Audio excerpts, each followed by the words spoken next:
Okay. Good morning, good afternoon, good evening, due east central Missouri and the world, and welcome to the James Strong Show podcast number 283. Thank you for joining us. Thank you for making us a part of your day. I appreciate it.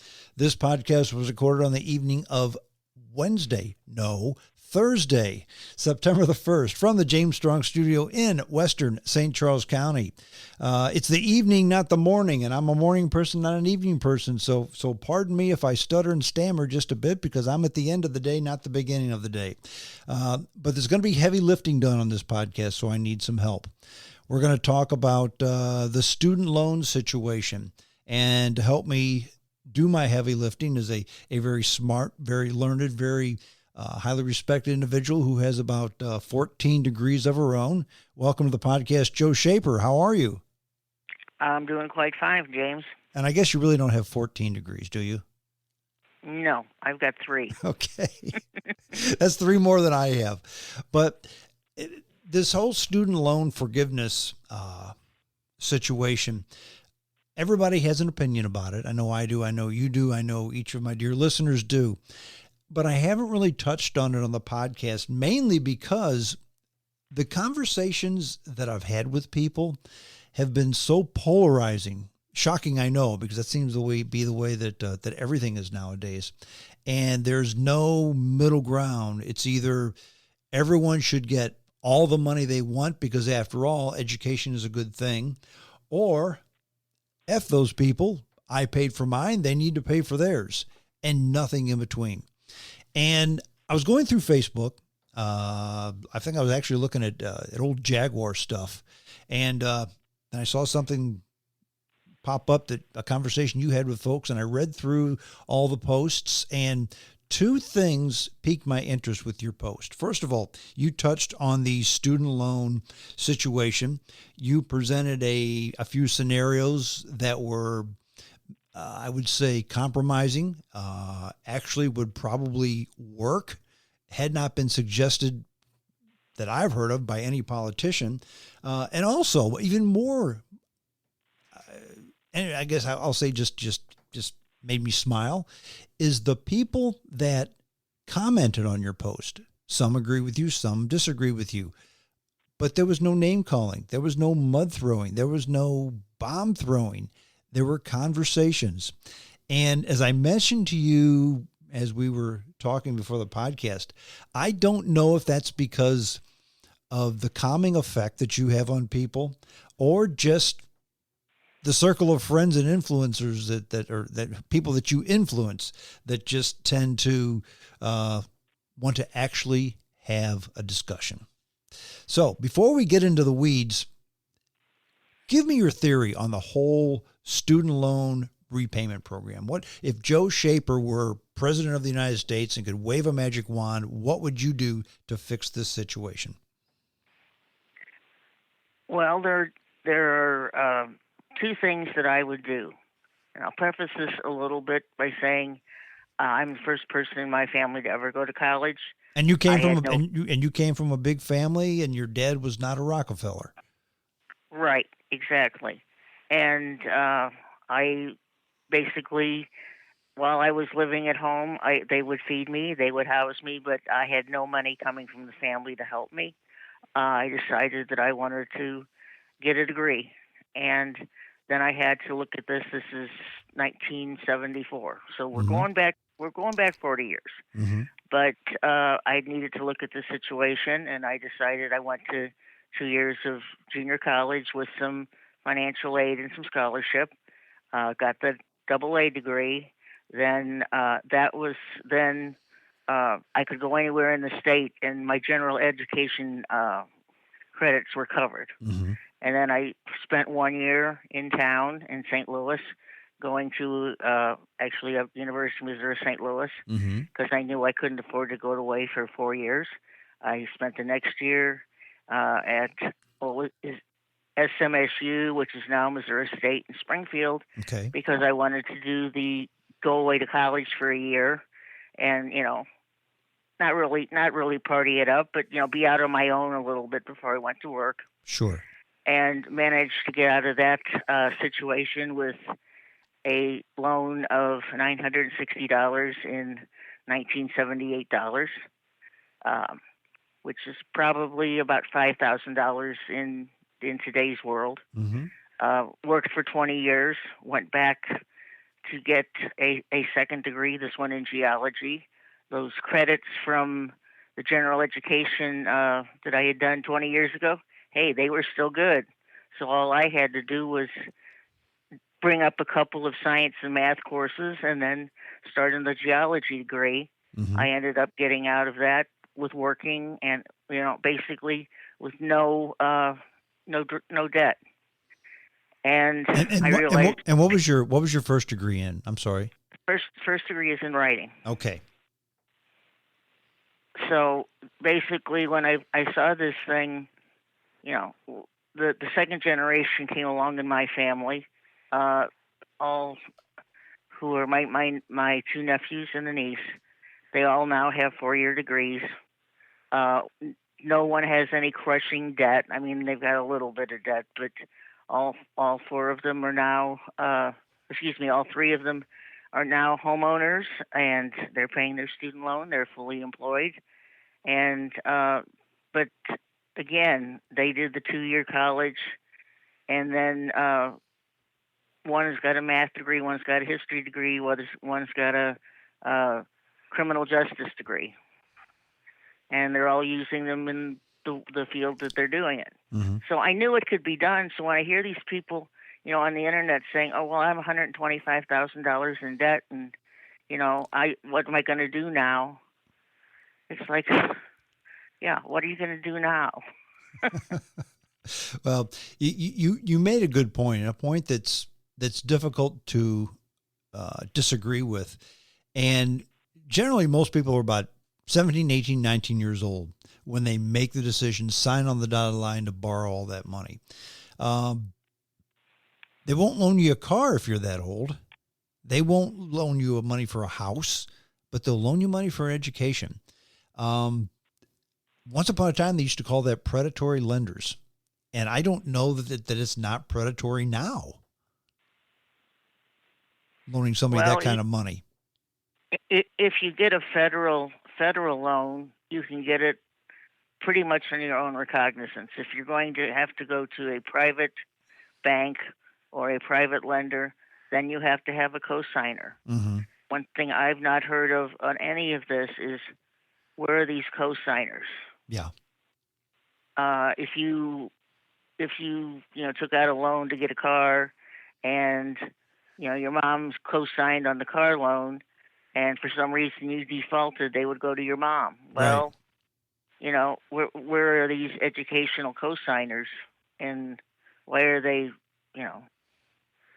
They're the people that said you were going to pay, and right. That's rather confusing to me. It is to me too, and there's getting an education, and then there's getting an education.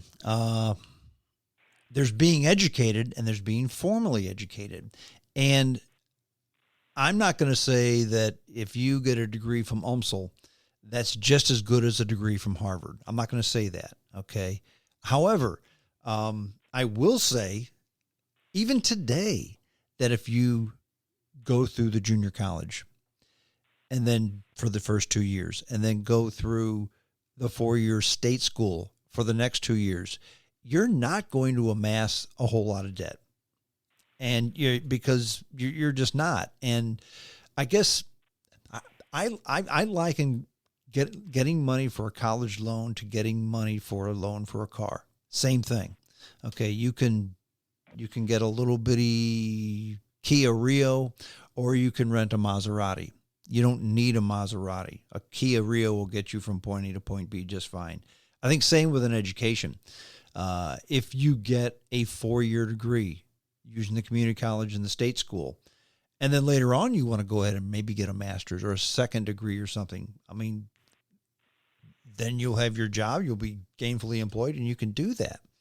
But I don't understand borrowing all this money. I don't understand why someone would want to loan you all this money to get and I'll use the term that everybody uses, a women's studies degree. that you can never hope to pay it back again. And now people cry in their beer because, look, I got $100,000 in debt and I'm waiting tables at a restaurant. Well, two things should have happened. First of all, that person probably should have never taken out that loan. They should have got better guidance, or that maybe they should have thought for themselves. But just as important, why would anyone allow them to take out that loan? You know what I'm saying? Well, it's a mystery world. One of the other things that, if you're planning on going to college, and again, I did this twice, 20 years apart. Mm-hmm. When I was in school in the late 1970s, and it was a nice place. I lived in the dorm down there. It was a nice place. It was very Spartan. You know, bathroom was down the hall, Mm-hmm. and you would not. You could live very cheaply. I mean, at that point, I had friends who were off campus, and they were paying $50 to $100 a month rent in one of these big student apartments where they took a old house, and maybe it was set up for 15 children, and they sectioned it off, and then had 5 or 6 college kids living in there. Right. Well, if you were to go to a dorm or any kind of living space, even on a college campus, it's like living in a hotel. Yeah. I mean, it's very ornate. It's very. We stayed in some dorms over the summer when my husband and I went on that trip, Mm-hmm. and they were the equivalent of my house, or a little bit better. And that's the reason that in addition to just inflation, that's the reason the college expenses have gone up so far. Is not only do you have your dorm, you've got a meals that are much better, I can guarantee you, than they were back then. You've got your gym that you can go play in. You've got there's so many things. And when I was in school 40 years ago, you had a library, and you had basically some place to sleep, Mm-hmm. and but there's much more entertainment on campus, and that entertainment's being paid by you. Even though it's some big name, somebody who's coming through the university, you know, sooner or later you're paying for that.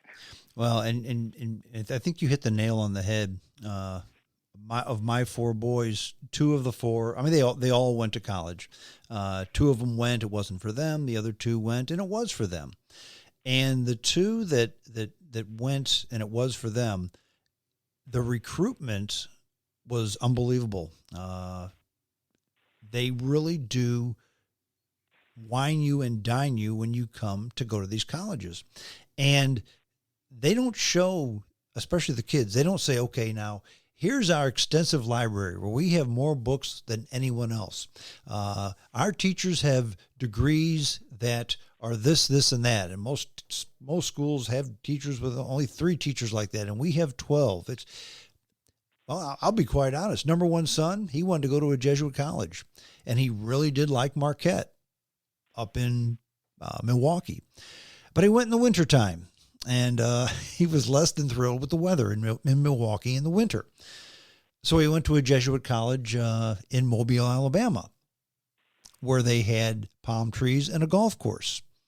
He decided at that time, I'm going here. I said, well, you haven't looked at the school. You haven't looked at he said, doesn't matter. It's a Jesuit college. They've got palm trees and a golf course. I'm in. Now, it was a good school for him. And I paid for some of it. He paid for a lot of it himself, and he got a scholarship for some of it. But that's what they tried to sell to the people. They sell these things, and it's almost like a used car salesman selling you a new car. They talk about the better stereo and the sharp colors and how fast it goes and what movie stars drive these cars. They sell the glamour and the glitz, and the glamour and the glitz cost money. I mean, and it's not a thing that necessarily affected me, because I was I was looking at what the program was where I was going. Uh, Everybody's heard of the Missouri Tigers Sure.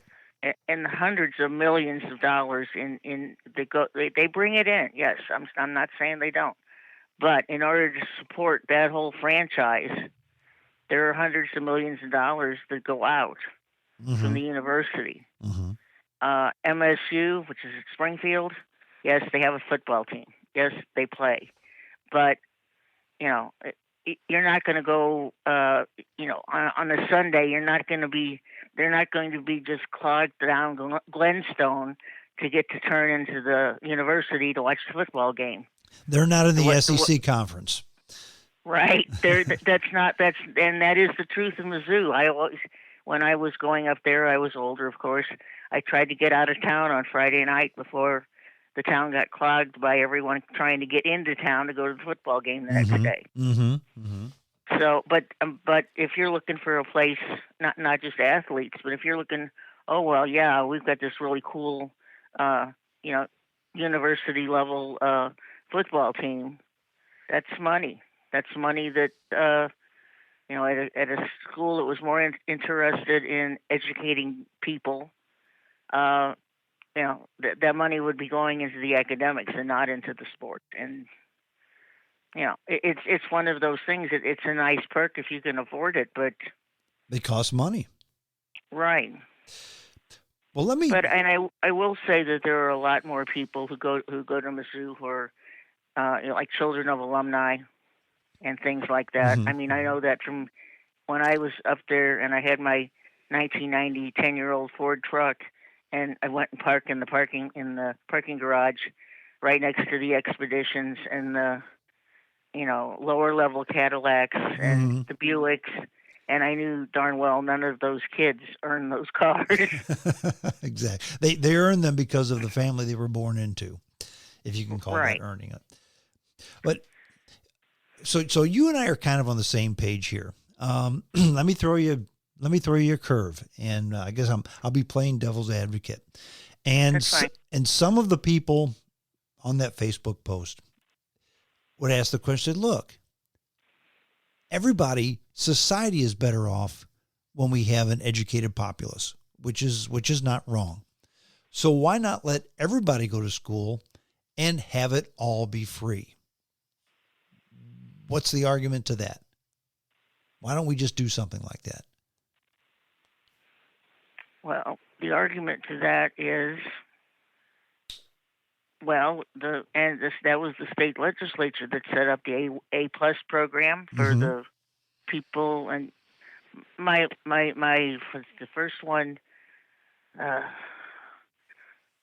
graduated high school in 2004, and then 2006, 2008. These are your nieces and nephews. My nieces and nephews. They're 2 years apart, almost exactly. But they all, and none of them were valedictorians. They all had decent grades. Your typical kind of B student. Right. And in order to do this A+ program, you also had to do something like 40 hours of community service, good community service, not because you did something bad, but in fact, we have people at the museum, kids from the high school that, they'll come over and then we'll sign off on a piece of paper that said, so-and-so worked for us for 4 hours on this date. And they earn service hours to be good citizens.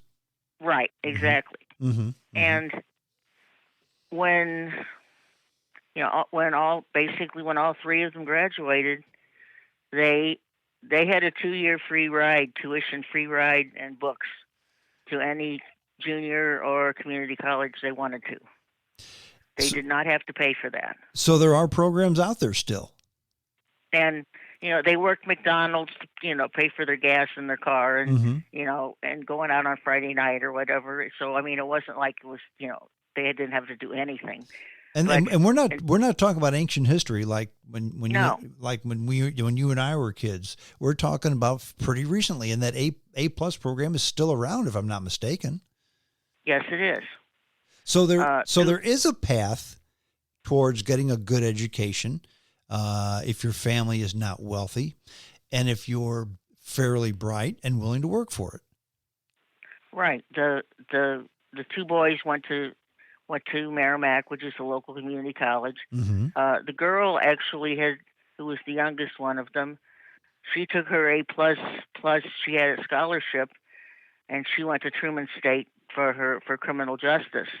And because of her grades, in fact, she had a scholarship. They accepted again that 2 year free education, consistent with having good grades. Right. There is some you have to have maintain like a B average Mm-hmm. uh, to keep getting the money. I mean, you can't just go in there and say, "Gee, I'm going to goof off." Right. But there are ways to do this, and why and how people are not being shown that. Why, when they go to their high school counselor, somebody says, "Oh well, you've got a 3.6 average. I think you need to go to Princeton." Yeah. You know. And I thought the same thing because, a million years ago when I was in high school, we had high school counselors. Now, my high school counselor was, I'll not say she was disengaged because I was at least as disengaged as she was. So I really didn't pay much attention. She didn't seem to push me very hard, but then I really didn't want to be pushed. And so I think she just help people who are more receptive. We'll just say that. But I don't know why a high school counselor wouldn't guide a young man or young woman down that path, because when you shoulder someone with so much debt, it can be daunting. And if you're 22 years old and finally graduate school and you get an entry-level job paying $40,000 a year and you've got $100,000 in debt, and you start looking at this and you think to yourself, it's going to take me 15 years to pay this off. By then I'll be 37 years old. I want to get married and start a family. And you've just discouraged that individual. I don't know why more counselors wouldn't point students towards that A+A route.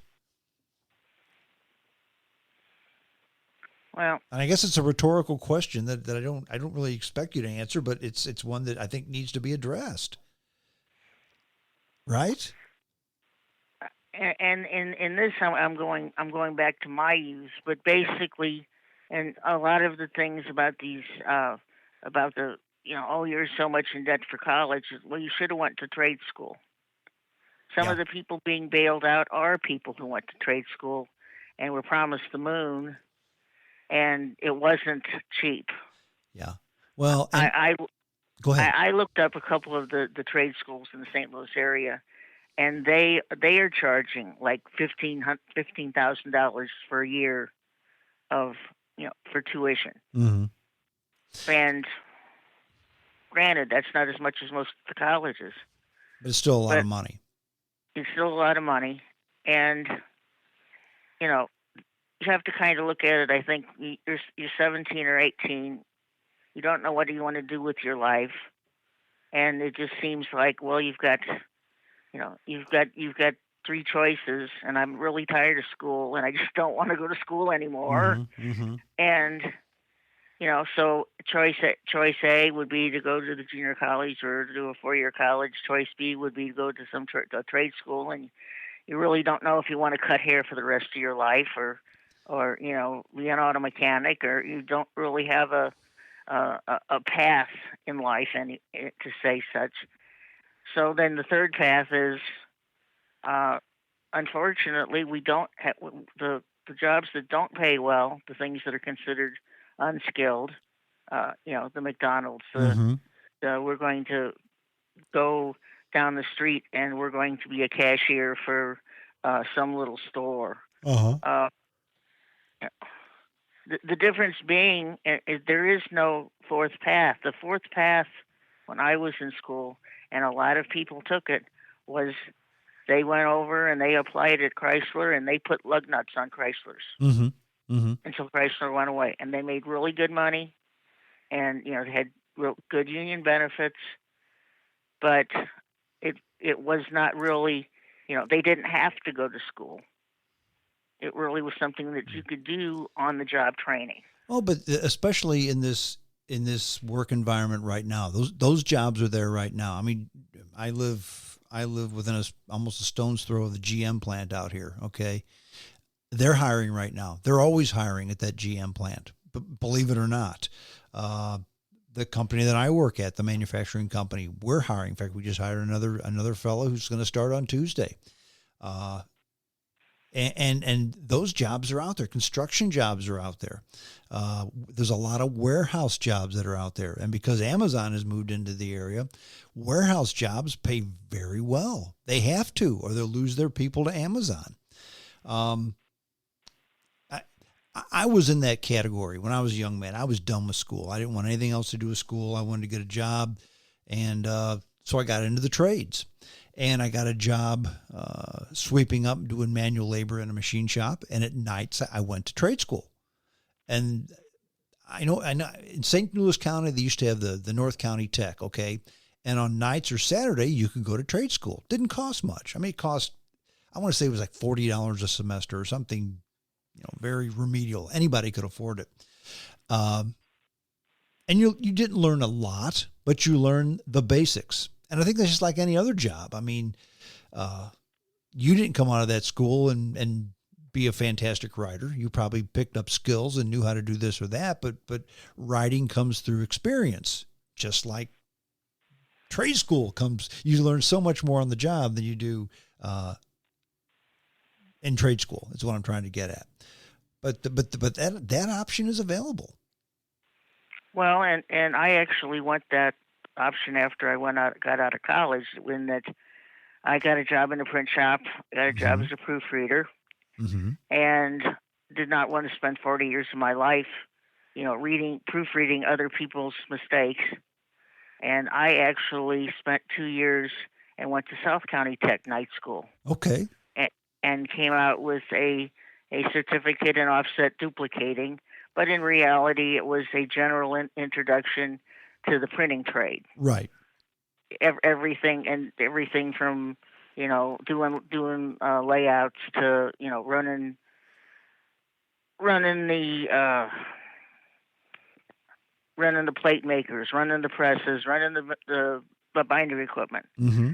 And I spent 20 years of my career downtown, one way or another, running a bindery for a Fortune 500 company. Mm-hmm.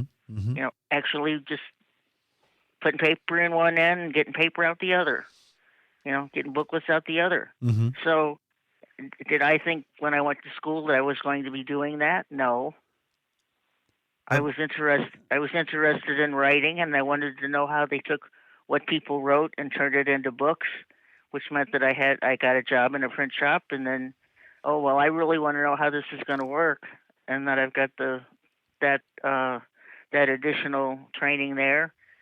And as you know, I worked for a newspaper for 7 years, and that experience in the print shop really came in handy, because when the newspapers would come back and they were not printed correctly, my boss would look at this and say, "Well, this is not done very well." And Joe would say, "They're having problems with their right angle folder, and these things are not feeding in correctly, and that's the reason they're coming out, cockeyed when they make it the pile." Mm-hmm.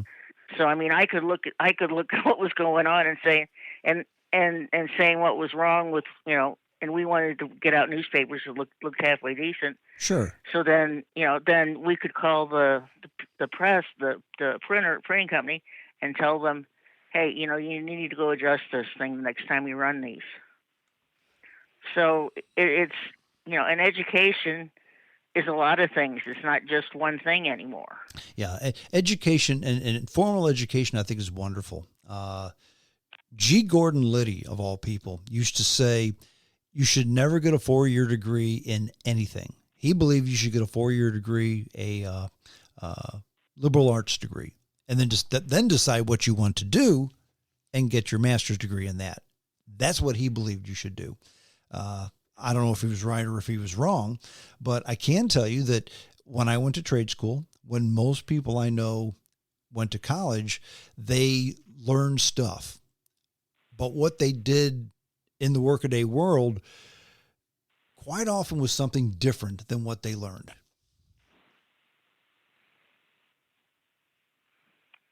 And I'm kind of strange in that regard because I've always been into, into the writing part.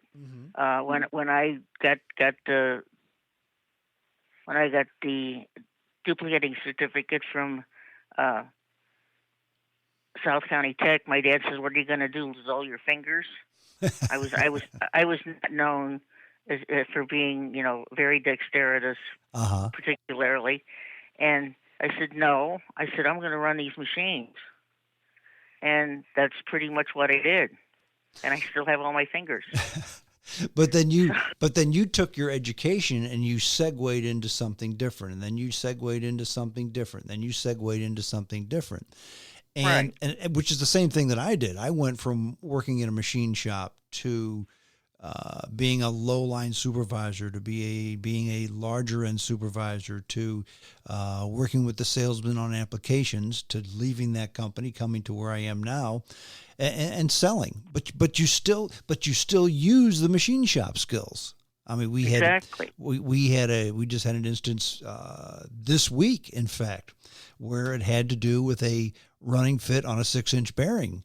And I looked at the drawing. I said, this tolerance doesn't need to be that tight, because they thought the parts were going to be scrap. And I said, no, on a 6-inch bore, you don't have to have, you can have a bigger tolerance. And they said, well, who says? I said, Machinery's Handbook says. And I pulled the book out and I showed them, and that's the way we ran with it.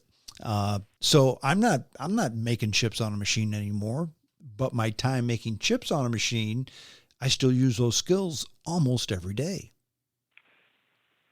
And that's what an education is all about. It's good that you get degrees. It's good that you have the sheepskin on the wall. All that's very good, but you never stop learning, because things change. Things change big time. And if you go to school to learn how to learn, then you'll always educate yourself. Exactly. And the one thing, if suddenly I was in charge, I was a secretary of education. When I woke up tomorrow morning and I could change anything I wanted, Mm-hmm. what I would change would be, when a person got out of school with a 4-year degree, not only did they have a good liberal arts degree, that they were a people person. They could maybe not sell, but they could talk to a client. They could, Mm-hmm. do the people schmoozing, Mm-hmm. and at the same time, they would have some sort of an experience, having been through education, that they could go out. They could say, "I've got this degree, and I can go and I can run that machine, Mm-hmm. or I can guarantee I can go into the accounting department and I can uh, run any computer program for accounting, that so that when you walk out, you have some skill that you can literally just walk into a place and say, "Hey, this is what I can do." Mm-hmm. Mm-hmm. But you're not so you've got both skills. You've both got the people skills and some sort of a technical, or even if it's not technical, some sort of a career oriented a skill. Sort of like, in my mind, sort of like, what a registered nurse has. Right. You know, Mm-hmm. they're educated. But They've got to you have know bedside manner too. exactly. But they go to the hospital and say, they say, "Well, what section of the hospital do you want to work in?" And or we've got an opening here. Can you do that? And they can just say, "Yep, I can do that." Mm-hmm. And I think that would help a lot with the uh, people who are coming out of school with all of this debt, because they could get a relatively decent paying job and make the debt go down really fast. Mm-hmm. Mm-hmm. And maybe not in the exact field that they have their degree in, but something that's very related. The other thing is, I really have a great respect for the Hard Work U, the School of the Ozarks, the places where kids go and they've got 20 hours of classes and they got 20 hours of work. Mm-hmm. and they do things for the university that otherwise the university would have to pay somebody to do. So they keep their overhead low, and then the students also get a break. Right. And when they get out, they've got a resume. You know, Because they've done work around the campus. exactly. Mm-hmm. Mm-hmm. And that way, somebody could go back to one of their instructors and not only say, did they really, were they good in math? How were they at running the gift shop for the alumni? And Sure. Did they show up every day for work? Mm-hmm. That sort of thing. Well, and that's just it to be able to pay back that student loan, whether it's $10,000 or $110,000, you still have to go to work. And a lot of times folks think that, well, they've got in their mind, now that they have a 4-year degree, they're never going to get their hands dirty. They're always going to sit at a desk. They're going to manage people. They're going to do stuff that they've always dreamed about doing, without the understanding that, well, to get there, you need to work your way up the totem pole. You need to pick up other skills. I'll never forget, and everybody has skills, some more than others, but some different than others. I'll never forget this. I did not go to school except for trade school after I graduated high school.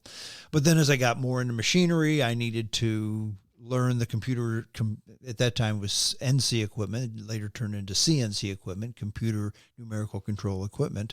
And so to do that, I needed to get more math. So I took a trig class. Then after that, I needed to take programming classes. And so I went to Forest Park Community College to do that. And of course, me being the do things at the last minute type of guy back then, I would stand in line because I waited till the last minute to go ahead and sign up for these classes. And in front of me, and this was the math class area, this was a trig class I was signing up for. And there was a young lady in front of me who was just arguing because she wanted to know why she couldn't take the basic mathematics course for the 5th time and have the state pay for it. And the counselor kept saying, well, ma'am, it's because you took it 4 times and you failed it 4 times. And she was just beside herself, not understanding why she couldn't take it a 5th time. That lady was not school material. And sometimes you just have to realize that college is not for everybody. It's for some, but it's not for others. Trade school is not for everybody. The other scenario is you talk about, well, in Europe, everybody can go to school. It doesn't cost them anything. But what you have to understand in Europe is everybody can't go to school. Those chosen can go to school. And if your grades aren't such, you're not getting into school in Europe. They'll say, sorry, you need to run the garbage truck or get a skilled trade. You're not going to school in Europe. In this country, you can still go. And I think everybody should be able to go, to junior college, community college. I mean, I don't think that should be exclusive. To at least attempt it. Right, but I'm getting more and more old and crotchety, I guess. But I more and more I think if you're going to go to a 4-year school, it's be average or forget it. Mm-hmm. At least until you go to you go to the community college, you get your grades up. Okay, fine.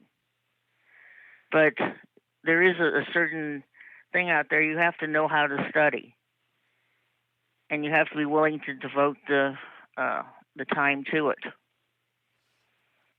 And that's one thing that I guess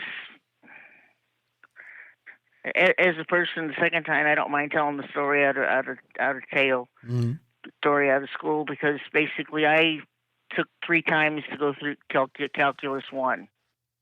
I am not a person that math comes too easily. When I went back for my geology degree, they required that you had calculus 2 and you had to have a B average. And for an engineer, that's a very good idea. I was never planning to be an engineer, but I still had to take the stupid class. Sure. So basically, I started out the college algebra and went through the whole scenario. The first semester that I was in Calc 1, the instructor taught it as a review course because he assumed anyone who was in there had already had it. But when I told the gentleman that they, when I was in school, they didn't have calculus. Was not a high school class. Right. It just wasn't. So, and I went from 0 to 65 in one semester, but that wasn't good enough. Mm-hmm.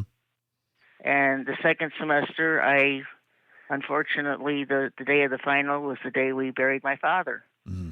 And I could not get out of having test on that day. Mm-hmm. I couldn't change the day that my stepmom decided that she was going to have the services. And in both instances, this is Merrimack, your final was 50 questions in 50 minutes. Wow. Of calculus, and they did not expect anybody to finish. Well, I went through it the second time, and I got a 75. I was up to a C, but they required a B. Mm-hmm.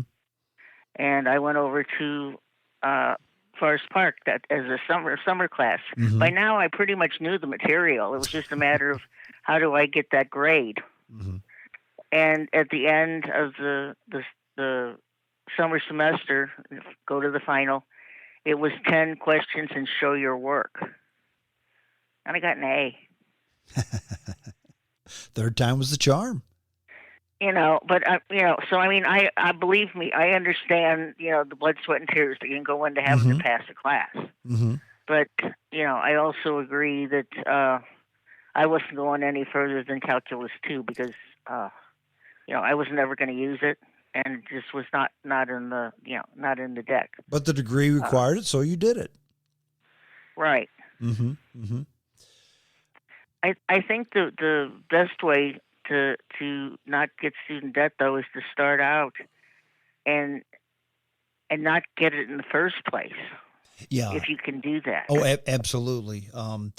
My wife and I, we were very fortunate in that we planned. We had the 4 boys, and our goal was to have our house paid for by the time the first one went to school. That way, instead of making house payments, we could make tuition payments. And I guess we just kind of lucked out, and we said, what we will pay for state school tuition. So the first one went, and he wanted to go to the Jesuit College in Alabama on the golf course. And we said, okay, well, UMSL pays this, so we will pay this.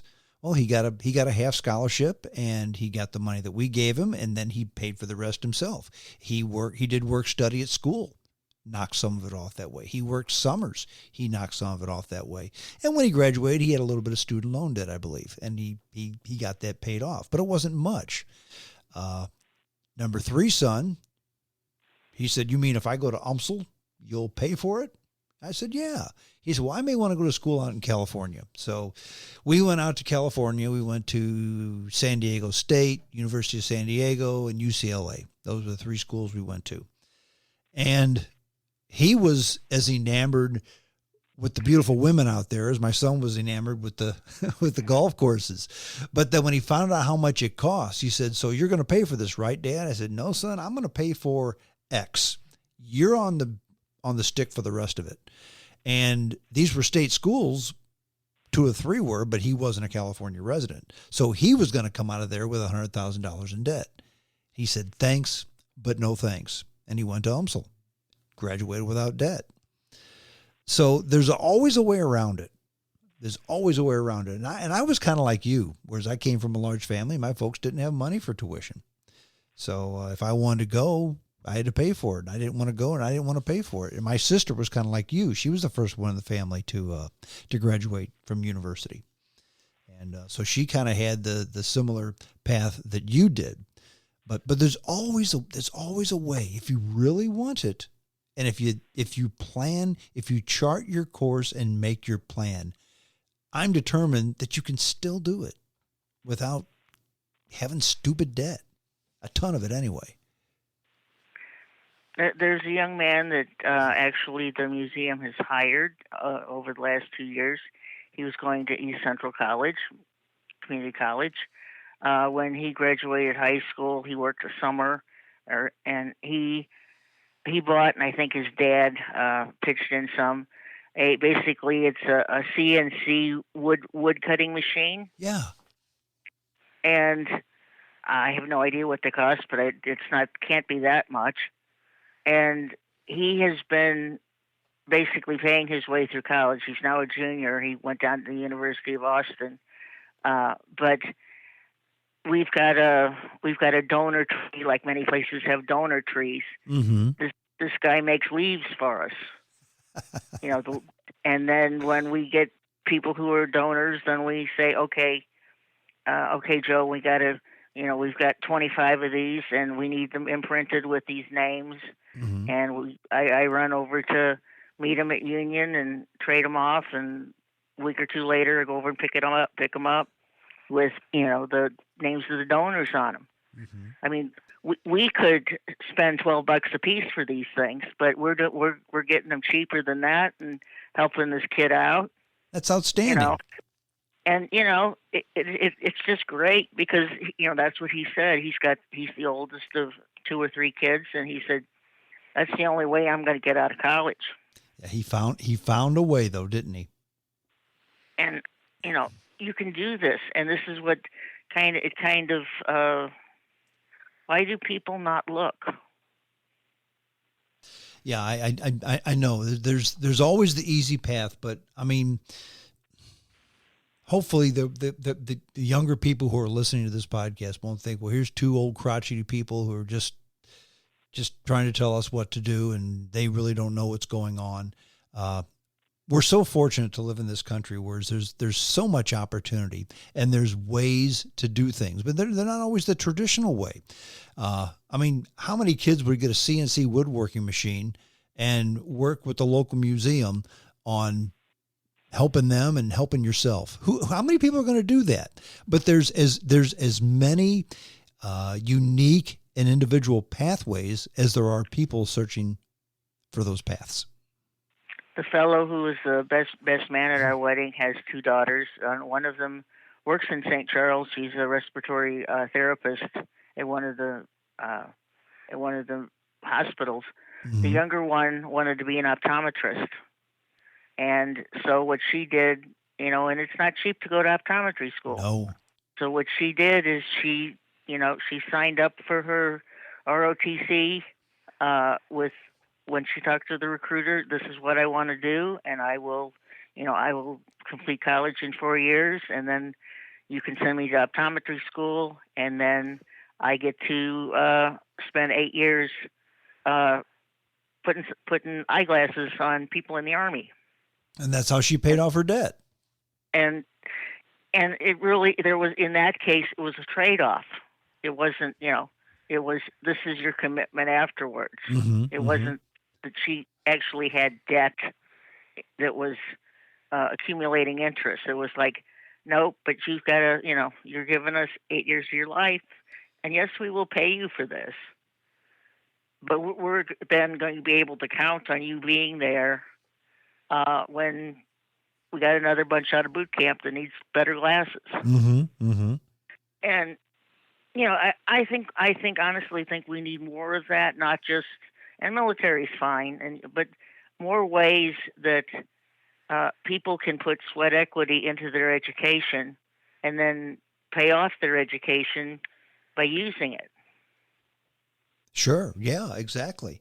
And the summer job, of course. I mean, so once I mentioned earlier, once upon a time, I knew many people who, especially teachers who got teaching degrees, they worked in the summer and then went to school in the fall and spring semester, then worked in the summer again, and they made enough money to go to get their 4-year teaching degree. And they graduated with no debt, which was a good thing because teaching jobs don't pay that much. So they really couldn't afford to graduate with debt, but they found a way around it. One of the things that I put on Facebook, and we can talk about the interest idea in a little bit, but one of the things that I put on Facebook immediately was, if you have debt and you have debt and you have a degree in anthropology or archaeology or library science, although you can get a pretty good job with library science Hmm. or museum curation, it would be just absolutely wonderful. We would love to have, somebody who uh, basically worked volunteer for the museum using their accreditation, using and work off their debt that way.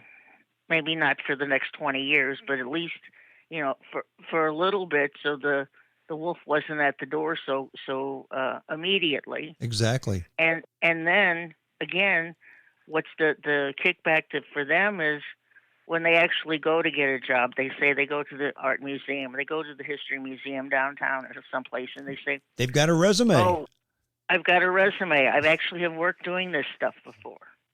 Yeah. And who do you think they're going to hire? With all things being equal, the person who spent time working in the museum or the person who watched a television show about a museum?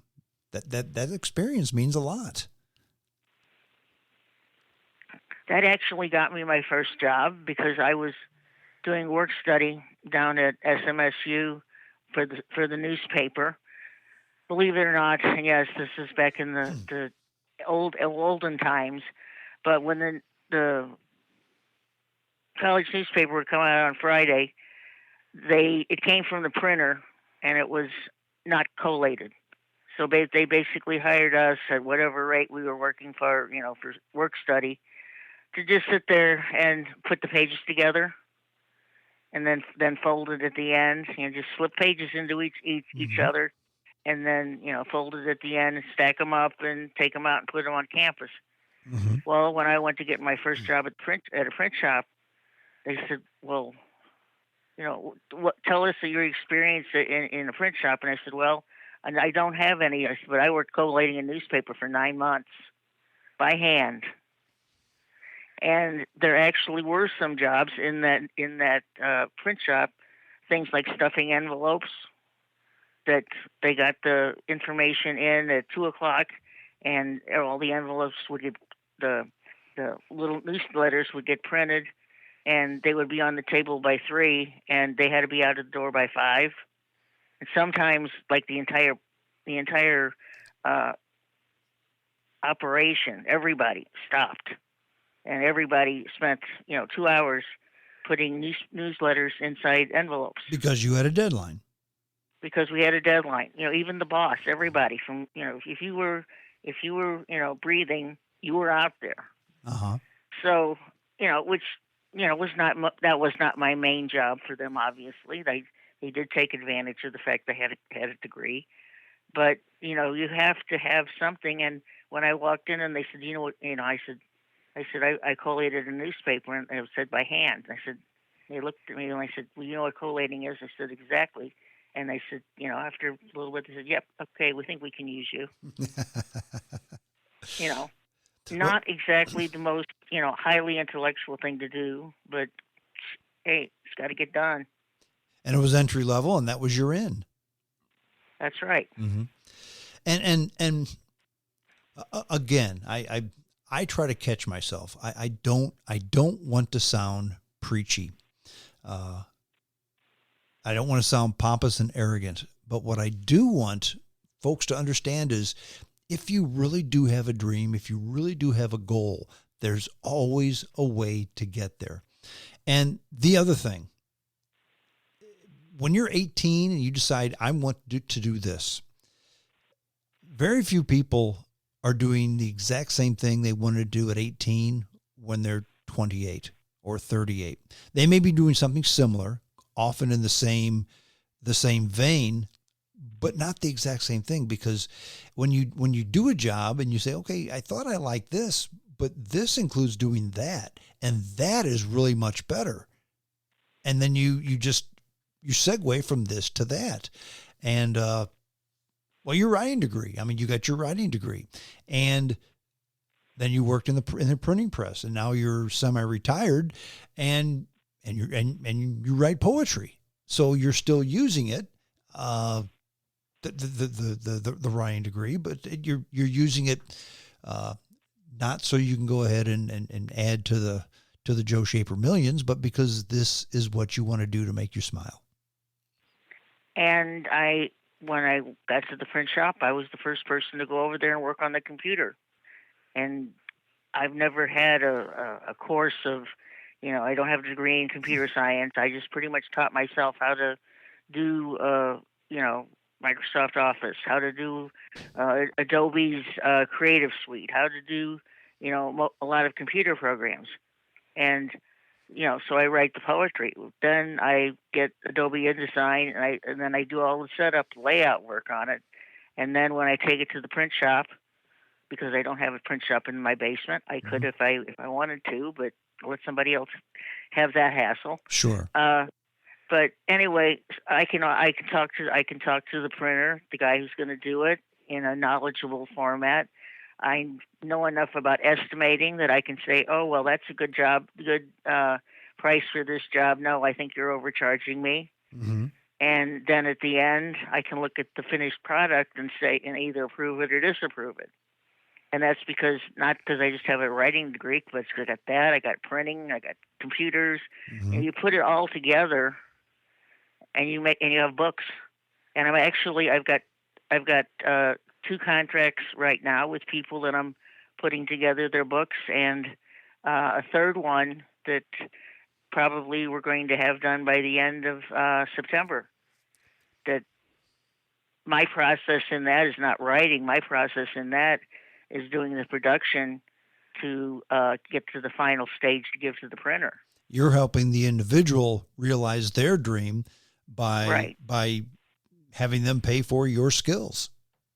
And I'm getting paid for this. They're getting a good deal because they're not getting taken and ripped off by somebody who says, "Oh, gee, I see them coming." And everybody wins.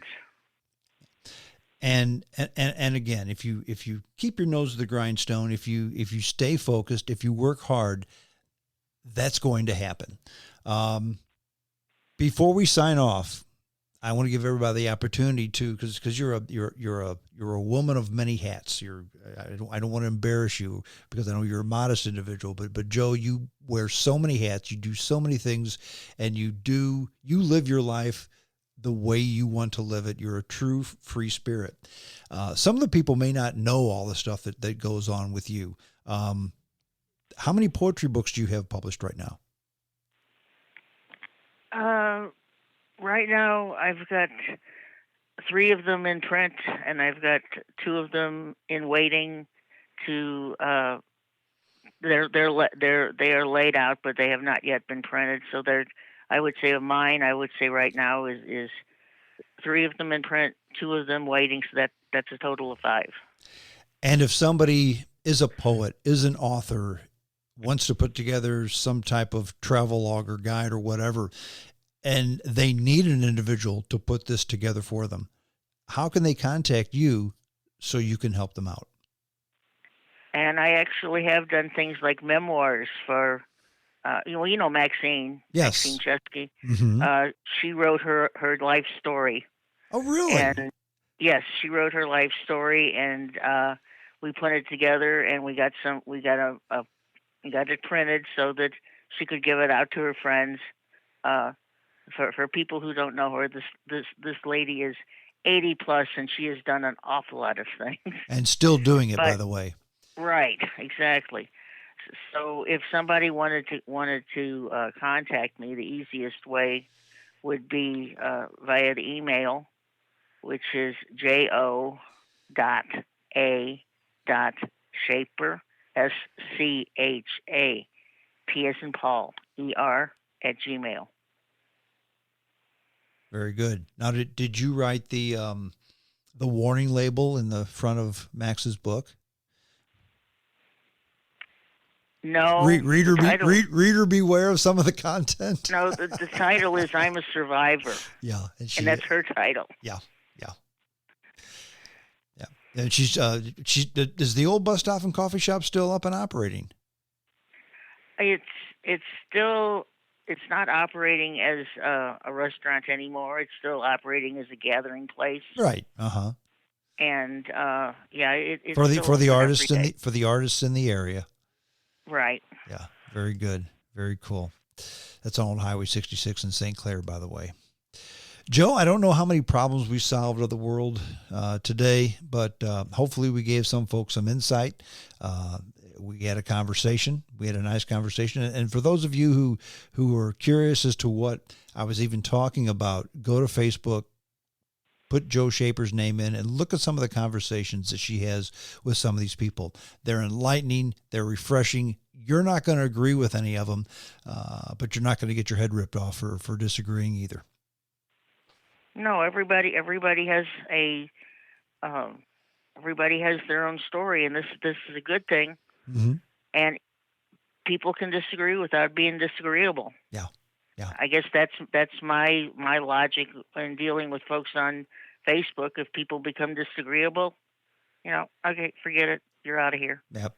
But as long as you're being, you're making good points, and as long as you're being civil Mm-hmm. and courteous, I'll listen to anything.